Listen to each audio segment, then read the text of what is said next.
Magandang umaga, ngayon po ay araw ng Sabado, July 27, 2024 at update po muli tayo sa lagay ng panahon.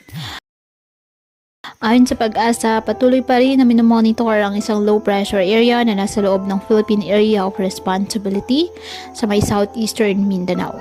Patuloy natin na imomonitor dahil ayon po sa pinapakita ng iba't ibang weather models, may posibilidad itong maging bagyo. Papangalan itong bagyong Dindo ng Pag-asa. Southwest monsoon naman o hanging habagat nakakaapekto pa rin sa Luzon at Visayas. Samantala, bahagya na itong humina. Ngayong araw, ang Ilocos Region, Batanes, Babuyan Island, Zambales at Bataan asahan ng maulap na halangitan na may mga pag-ulan dahil po sa habagat.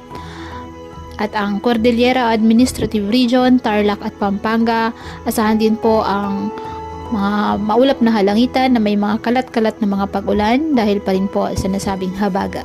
Ganon din po ang Metro Manila, Visayas at nalalabing bahagi ng Luzon. May tsansa pa rin po ng maulap na halangitan na minsan po ay may kalat-kalat na mga pag-ulan at thunderstorms. Ang Mindanao, asahan din po ang bahagyang maulap hanggang sa maulap na halangitan with isolated rain showers or thunderstorms dahil naman sa mga localized thunderstorms.